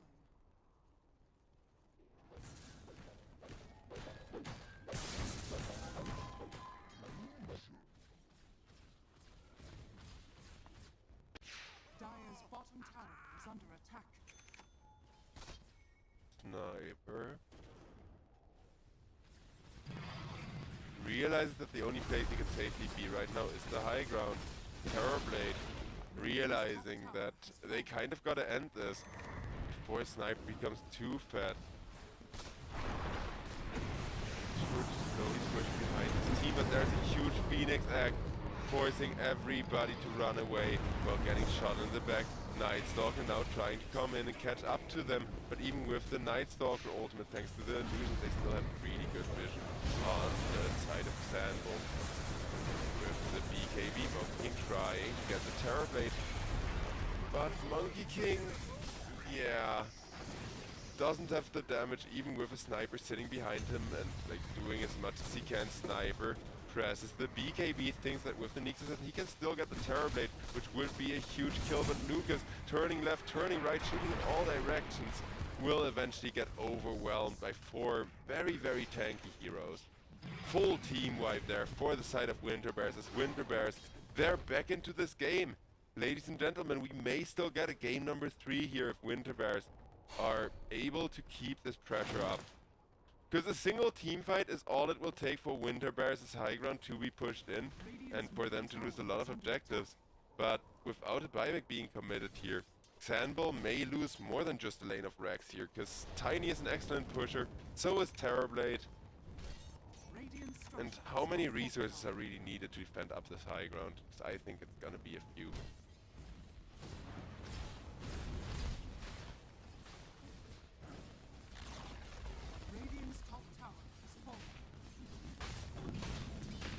One tier 3 down. The melee Rex will probably follow those ranged Rex as well. Maybe not though, since Monkey King is coming back. And that could have been a lot worse. So now Team xanbl are suddenly one lost team fight away from having lost game number 2 of the series. 5-man smoke coming out from the side of Winter Bear. Gonna look to initiate just that team fight. Smelling victory in what looked like a loss for most of the game's duration here. Roshan about to respawn, so this team fight, either way, it's gonna be crucial. Monkey King.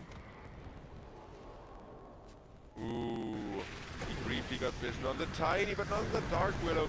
Monkey King forced press to BKB, though there's a Phoenix that can now Monkey King keeping the Phoenix back safe, so that can go up. Donny Pro killed off with the help of Lucas. Thunder has come out from the Terrorblade, making sure Night Stalker has to retreat. Sniper, though, sitting in the Monkey King ultimate, being saved by that huge ult, so nobody can run at him this time around. How are you going to overwhelm the Sniper if you cannot run at the Sniper? Terrorblade is going to be faced with the same problem, and with the huge crits, Lucas gets himself a triple kill, turning the game back around to what xanbl we're hoping for pretty much all game.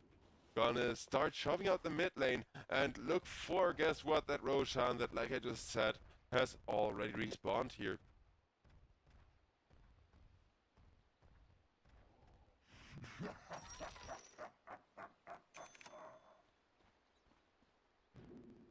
Oh, Terrorblade even got BM tipped there, holy crap.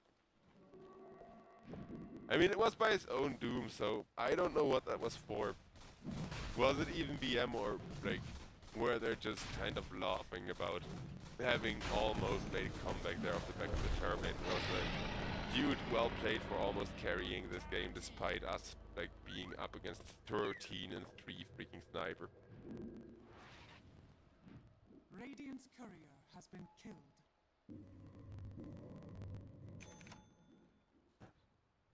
Odrin just got his courier sniped by this Tiny.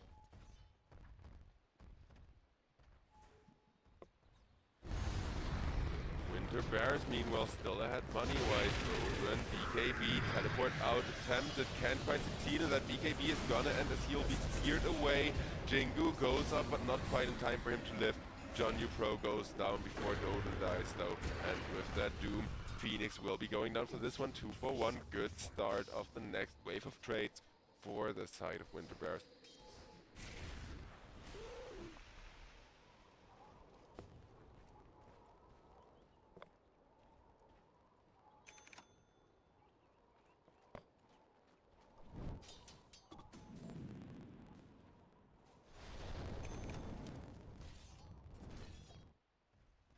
Terrorblade with the Illusion Squad saying hello to a second lane of Rakdos now, except there's no creep on the high ground yet. Now that the back selection falls, though, the tower instantly melts, and the Medirex about to be faced with a similar fate. Sniper comes in to defend them. Malfurion doing a great job just keeping the map split and making maximum freaking use of all of his illusions.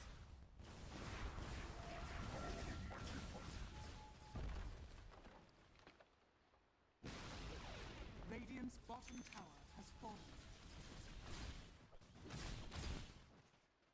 Final tier 2 tower fallen. There's an illusion rune which I think this Terrorblade would love for him to have. They even drop him the bottle to make sure he can store it.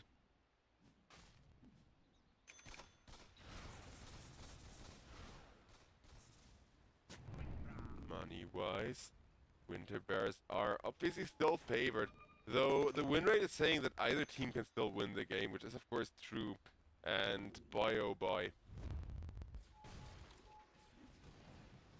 Out comes the 5-man smoke. Having that Aegis on the Sniper is something that xanbl are definitely trying to make good use of right now. With a jump on the Terrorblade, no way!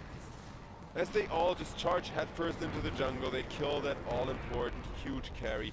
Monkey King gets disabled so Dark Widow can teleport out in peace. Doom, BKB up, teleport out of there as well. Tiny, still left behind. Can Tiny get out? Yes, he can from the looks of it. Alright, everybody fine. Lucas immediately runs down the mid lane. Wants to try to push a little bit of high ground now that there is no huge Terrorblade carry for the next 60-something seconds.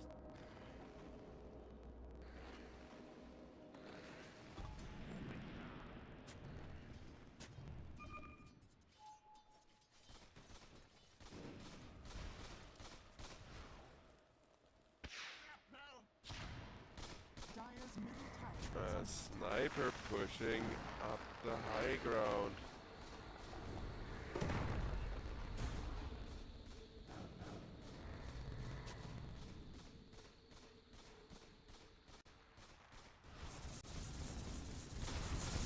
Protection goes up briefly, but there is the Roshan's banner, as well as an aggressive use of that fortification. Are fortified. Lucas, he just wants objectives so bad, and with that Daedalus, if he's able to attack, look at how fast those towers fall. The same can be said about those barracks. Sniper does need to make sure he keeps dodging with the little blinding grenades, but he has a whole team sitting behind him. They got a Roshan's banner to make sure that the keep pushing out.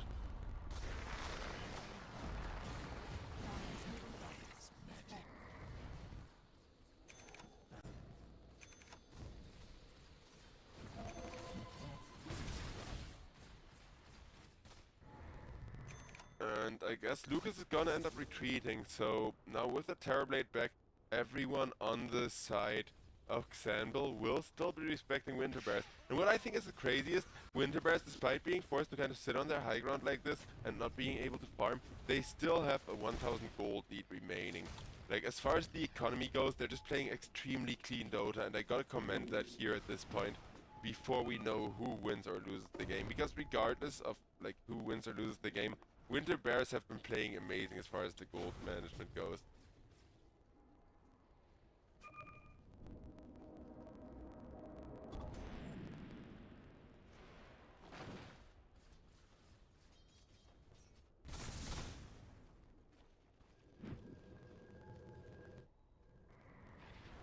Radiant's middle And barracks. over on bottom lane, Dire's bottom tower is under attack. King still kind of has to catch up to his team. Everybody else trying their best to defend the base, and as long as Sniper is protected, it seems like they're succeeding. Radiant are scanning. Dire's bottom tower is under attack.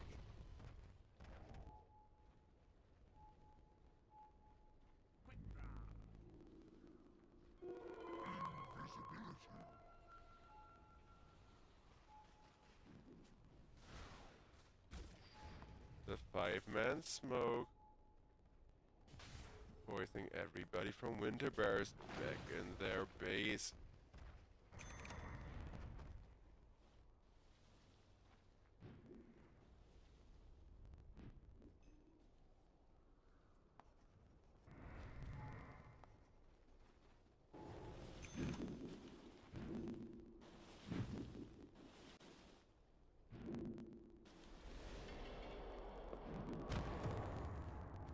And, well, I guess we're gonna watch everyone farm, because it is still a minute 30 until Roshan can be respawned.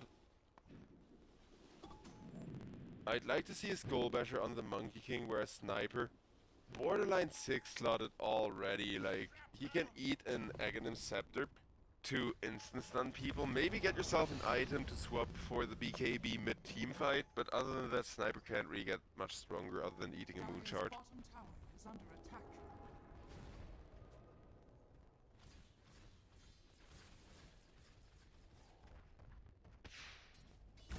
Winter Bear wanna push the high ground once again. 3 buybacks are available though from the side of xanbl, including one of the Monkey King. As Monkey King just still split, pushing out this bottom lane, cutting the creep, saying, Good luck pushing high ground without any creeps coming through. In comes team fight initiation and for Winter Bear. Tiny comes forward with the avalanche toss onto Antilles, and there's a follow-up doom onto the Phoenix. Nightlock still tanking so that Sniper can get right clicks in, but now finally the Monkey King comes in from behind with an ultimate, only getting John Pro though. Buyback from the Phoenix committed. Malfurion being chased, but Terrorblade just so freaking tanky with those bajillion points of armor the hero is known for having. Radiant are scanning. 2,000 gold lead now once again for Winter Bear. It's not like 1,000 gold or 2,000 gold matters at this point. But what matters is that, well, Sniper doesn't have buyback for 1,000 gold. So if the Sniper dies without getting those 1,000 gold, it is gonna be disastrous. And I think Sniper knows that. It's just gonna blink around, farm jungle for like those 1,000 gold or whatever.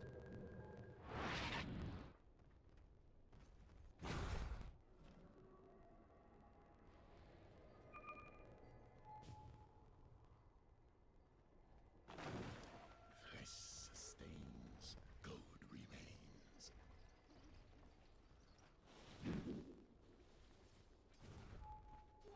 Monkey King smells a Tormentor that he would love to steal, but that's a lot easier said than done. Roshan will be respawned in 20 seconds and his team is pinging it for him to come and contest it. Are scanning. But Winter Bear, they may just be able to jump the Tiny into the Roshan pit, toss somebody out, so contesting this Roshan will be really, really hard for the Radiant. Sniper, the worst Rosh taker pretty much, because you have a lot of attack range, and then in order to attack Roshan, you do need to stand in his pit. Which, good luck accomplishing that.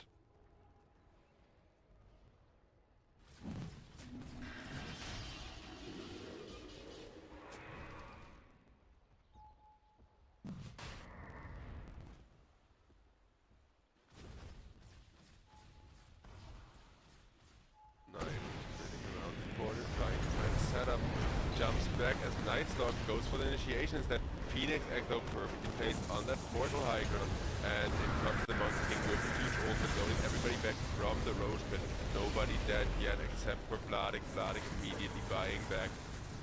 Malfurion trying to hold his own against the Sniper. Sniper though catches the Terrorblade and finally kills him. Once again Terrorblade goes down. Double kill for the Tiny.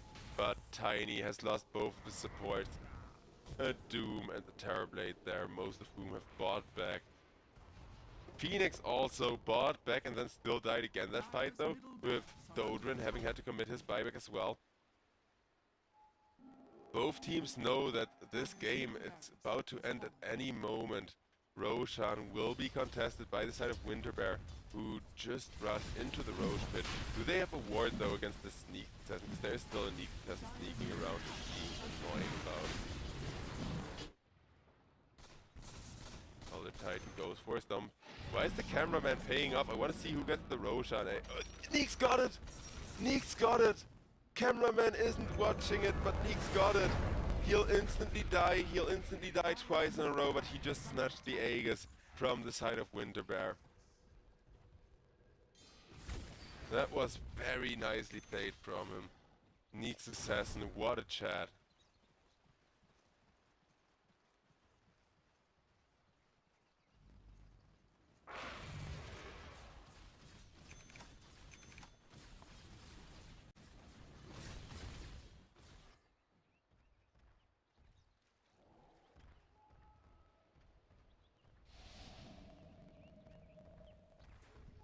Tiny going invisible with the Shadow Blade, hoping to find the kill, but everybody is of course retreated into space. xanbl losing the tier 3 tower quite quickly here. Radiant structures are fortified. Fortifying it as well as utilizing Sniper's incredible damage to defend. Radiant's bottom tower has fallen. Radiant's bottom tower. And there's the jump from the Monkey King finally on the Terrorblade. as they cannot allow for the Mega Creep to be gotten. But guess what? Terrorblade just died for 2 minutes without buyback. Doom still running out of there, gets all of his mana burned though by the Monkey King with the Diffuser Blade. Is now Tiny, goes down as well. Lucas did get that kill onto the Tiny there, but only after his Phoenix died, though. A Phoenix for a Terrorblade is still a trait that very much favors xanbl to an incredible degree, as now the Night Stalker chasing down Doombringer, and Kachal may have had a really good lane, may have printed more money than like 90% of the Dooms we see in this tournament, but it's not just about printing the money. And the moment that Night Stalker catches up to you, Vladik still having had an incredible game from simply having popped off really early into the game and having had so much space in the laning stage that by the time Night Stalker fell off, Monkey King was online, Sniper was online. Sniper bought the Divine Rapier for that last team fight there, I should point out. So if they kill the Sniper one more time, then this game is still going to be over for xanbl, and the Sniper will be Sheepstick, but has a BKB, and with that BKB and the Divine Rapier turns around, kills two, supposes the Ancient, only Tiny left in the corner, but Doom already calls it. Good game indeed as Lucas. This one he really had to work for with that BKB of his. But after 50 minutes of back and forth, with the Sniper being caught by the Tiny, with the Terrorblade, just having the Illusion army to tear not just supports but snipers apart as well, and then using Reflection to make sure you can also have the Sniper hit himself for all of those really big crits, was an impressive performance. And looking at Sniper's items, he had a Divine Rapier, a Daedalus, a Maelstrom. I think at some point he should have replaced the Maelstrom, or, well, no, you need the Mjolnir. Crap, you need the Mjolnir for attack speed. Like, Lucas, that's the thing, he has been 6 slotted and still needed to be protected by his team, and at some point he had no choice but to go Divine anymore. But the moment they go Divine, they close out the game. They do end up winning against Winterbear. As Winterbear, they had an amazing Terrorblade this game. They had Kachal play a really good offlane, but Pastel, well as he played, he kind of got shut down by the Monkey King, just kind of sitting in his lane saying, "You can't walk past me, you can't maneuver around, I'm just gonna hit you, I'm just gonna freaking like perma-crit you more or less." Well, 2-0 for the side of xanbl, despite the fact that Vladik fell off in the mid game, because that's something that Night Stalkers always face, and that's why I don't like the Night Stalker hero, because this game too, Night Stalker was looking really good, and I said from the start I didn't like it, but then it took so many deaths in the mid game, giving away so much combat gold, and despite that, it doesn't matter that you give away combat gold, as long as your Sniper is free farming, that is a worthwhile investment. With that, ladies and gentlemen, that's it for the day. Thank you all very much for watching the European Pro League Season 23. We'll be back on Wednesday for you, with 3 best of 3s coming up then. So make sure to tune back in again on Wednesday. Thank you all very much for watching. I hope you've enjoyed the show, and ladies and gentlemen, have a great one. Peace out.